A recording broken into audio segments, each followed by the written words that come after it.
Hello friends, myself Dr. Vinay Sharma again in front of you with my channel Chalk and Talk. We were discussing about the human anatomy or especially the human neuroanatomy, and we are moving ahead from the spinal cord to the head center. In the spinal cord, on a previous session we discussed about the dorsal column that was carrying the high fast myelinated fibers and a proprioceptive information, two-point discrimination, etc. Now we will discuss another sensation which is unconsciously carried by the fibers, and it is maintaining the posture. It is helpful to maintaining the posture and the vibration pressure and the balancing of the body. The fibers are going from the spinal cord to a higher center, that is indulged, that is performing the balancing, the posture maintain, and the fine motor or trained motor programs. And okay, that's a cerebellum. From the spinal cord to the cerebellum. So this tract or these kind of fibers, this tract is known as spinocerebellar tract. This is known as spinocerebellar tract. Okay, two things are clear in my mind. That one, these are carrying the unconscious proprioception. If I am standing like this, if my hand is working like this, unconsciously is going into my cerebellum. That position is going to my cerebellum. That is helping me to maintain my posture and doing some fine motor movement as I am writing or I'm doing some fine movement. This is helpful. So these fibers from the spinal cord toward the cerebellum, these are known as spinocerebellar tract. Okay. This is not a single tract. This is the tract which is divided into a posterior or dorsal spinocerebellar tract. Okay, that part of the spinal cord, dorsal funiculi. So this is known as dorsal part. One tract lying in lateral funiculi near to the dorsal part, that is known as dorsal spinocerebellar tract. Okay, if I want to remark in this one here, this is the dorsal spinocerebellar tract, and another one is just behind this. Okay, this is the dorsal spinocerebellar tract, and if I want to mark another one, this is the ventral spinocerebellar tract. And it is also supported by the cuneo-cerebellar tracts. Okay, now why these different kind of tracts are and how the neurons of these tracts are correlating with each other, let's discuss this one. Okay, the fibers from L3 level up to the lower cervical region, the fibers of the first order neuron whose cell bodies was lying in dorsal root ganglion, and their one process is moving toward the receptor area, which is collecting information from the muscle spindle or Golgi tendon, carrying the unconscious proprioception. This part is known as peripheral process of first order neuron. Okay, the another part that is moving toward the spinal cord, this is pseudounipolar ganglion we previously discussed, which is running and which is coming through this medial part of this dorsal root division, running in dorsal funiculi, relaying in the area number 7, grave area 7, in the nucleus dorsalis or Clark column. The nucleus dorsalis and Clark column, this is ending here, and another neuron is starting. Area number 6, at the level of the area number 6 and 7, this is Clark column or dorsal nucleus. Clark column or dorsal nucleus, another neuron is started. That means now tract is formed by the second order neuron. First order neuron, this was, and its dendrites are dropped into the nucleus dorsalis, and new cell body is starting from the nucleus dorsalis. So second order neuron is going this one, but this is not crossing the gray matter. This is running ipsilaterally. This is going nearby and running ipsilaterally, ascending upward, ipsilaterally upward, forming a tract here. These kind of ducts are running upward and forming a tract here that is known as dorsal spinocerebellar. It is more toward the dorsal side. And if we want to assess the address of this dorsal spinocerebellar tract, is just, you can see, this is just on the surface of the lateral funiculus, more toward the dorsal side. It is just posterior to this tract, which is a tract in the bits, only fibers relying 1 to 2 segment below. This is known as dorsolateral tract of Leisure. We discussed this dorsolateral tract of Leisure in the dorsal column. This is just lying anterior to this dorsolateral tract of Leisure, and this is medial to a descending, lateral to a descending tract that is known as lateral corticospinal tract. So this is the location of this tract. How this tract was formed? This tract was formed from a second order neuron which was started from the nucleus dorsalis and the Clark column. Okay, that was carrying information from the first order. What kind of information? Unconscious proprioception. Now the second order neuron is ascending upward. Okay, that information running here, it is passing through the inferior cerebellar peduncle, and arrangement of fibers in this tract is somatotropic, exclusively somatotropic. The fibers which are coming from the lower level are more shifted toward the superficial part. Okay, the fiber which are coming from upper part toward the medial most part. That means if we are talking about the lumbar area, lower lumbar area, the fiber will be lying more superficially. If we are talking about the thoracic area, the fiber will be lying more medially, arranged or deep on a deeper aspect. This is dorsolateral. This is the dorsal spinocerebellar tract. It passes through the inferior cerebral peduncle. This part is known as inferior cerebellar peduncle. This is the inferior cerebral peduncle. Fiber passing through this one, and this part indicating the cerebellar part. Okay, that is the fourth ventricle, and this is lying somatotropically arranged here. This is relaying, this is passing through this one and relaying into the lower limb part of anterior and posterior lobe of the cerebellum. So it's ending into the cerebellum. It giving the information to the cerebellum. As is indicated that it is passing through the inferior cerebral peduncle, its end from the level of the medulla is directly reaches into the cerebellum. This is the dorsal spinocerebellar tract. Basically, the nucleus dorsalis lies at the level from L2 to T1 level, and not above this and not below this. So another tract which is carrying the same kind of information from the sacral lumbar part. Okay, so we moving below.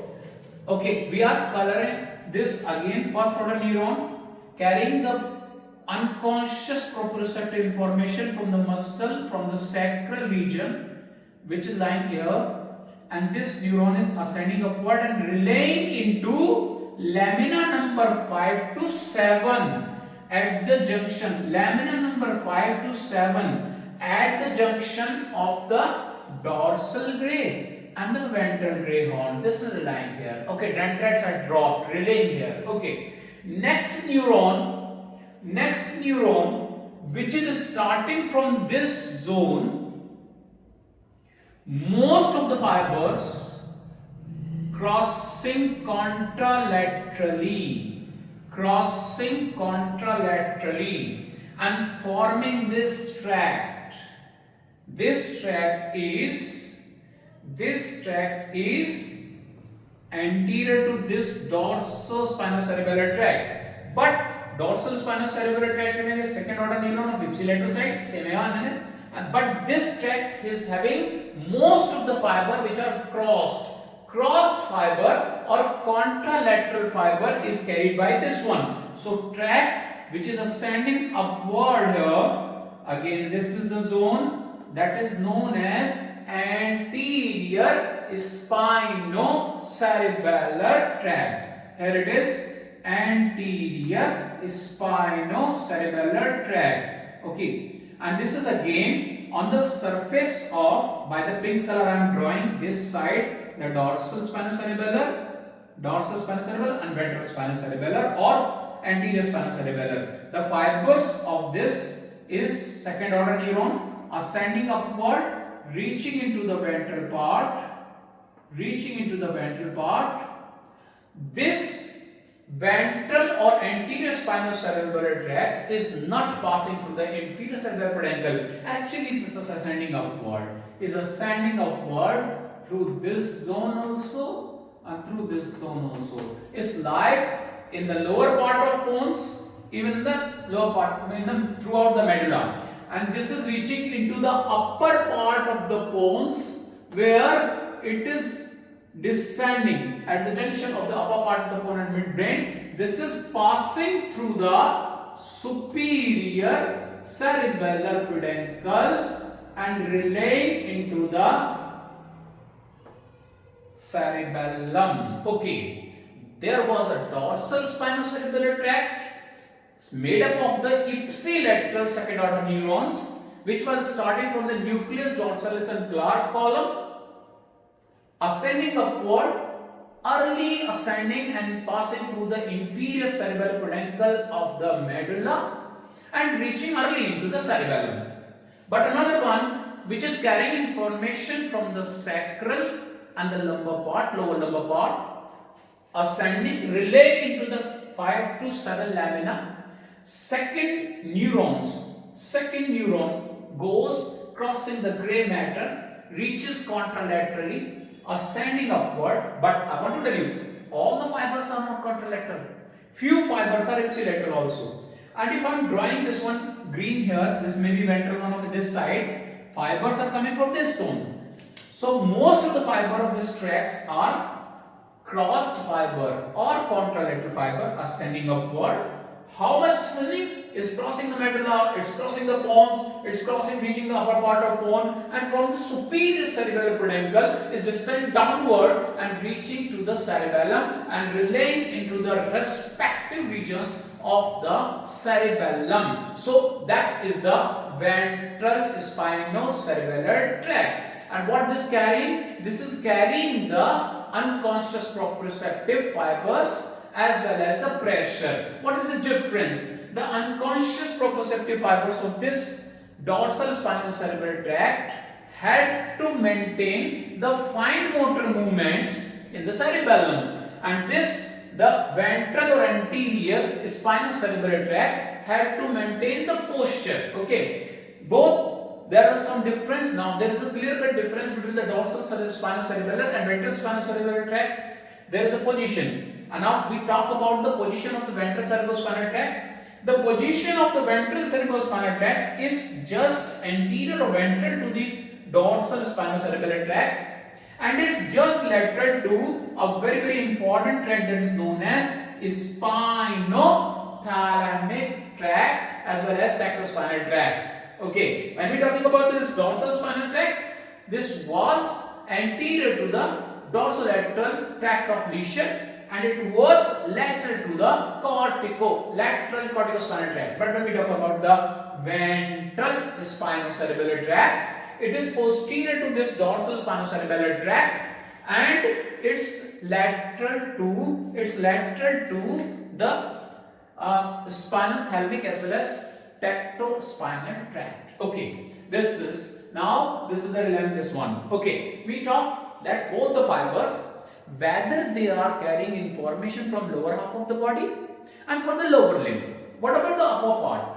The fibers from the upper part is not relaying here. Okay, let's talk about the fibers from the upper part of the body or from upper limb. Okay, rule. The Bell-Magendie law says all the sensation passes through the dorsal root, they relay into the dorsal column, they ascend upward. Okay, this is unconscious proprioception, muscle and spindle and Golgi tendon information. They run along with the cuneatus, fiber of the cuneatus. But where in a previous term we discussed about the nucleus gracilis and nucleus cuneatus, but these fibers carrying a different information. So when they reach into the medulla,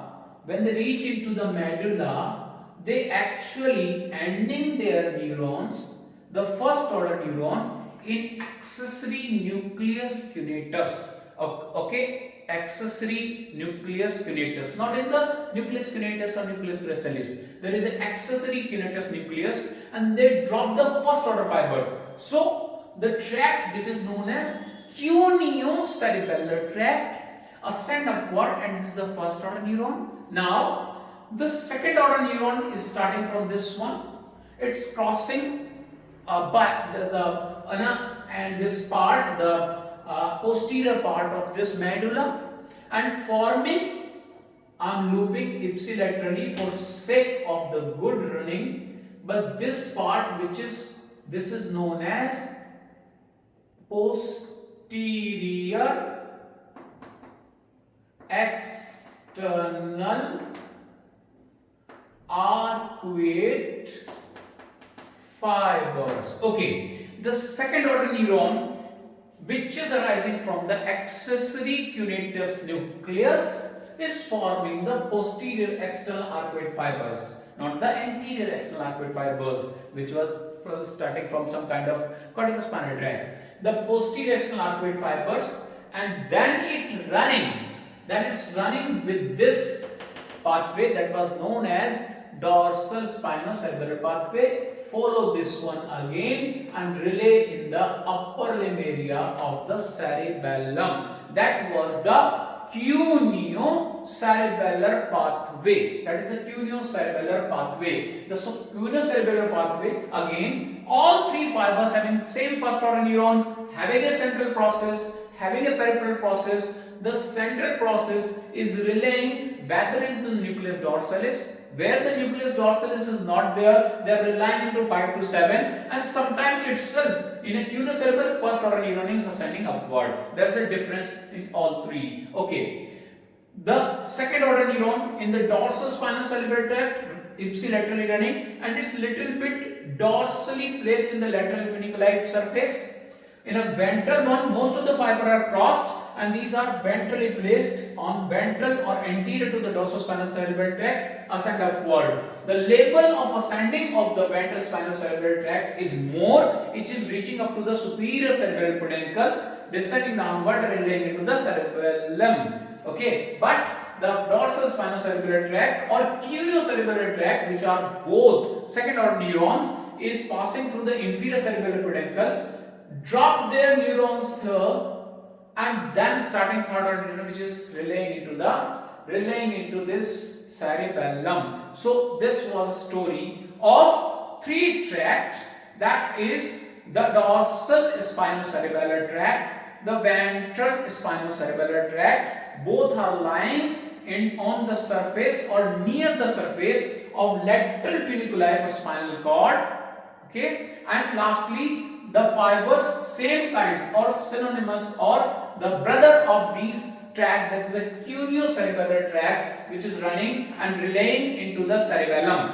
All are carrying information from the Golgi tendon or the muscle spindle, carrying the unconscious proprioception. If I am standing this one, probably my position is not known to me, but it is known to the cerebellum, and the cerebellum is performing in such a way so that I can maintain my tilted posture or rotating posture or my fine motor movements. So this kind of information is shared with the cerebellum, and so these tracts are come under the tract that is known as spinocerebellar tract.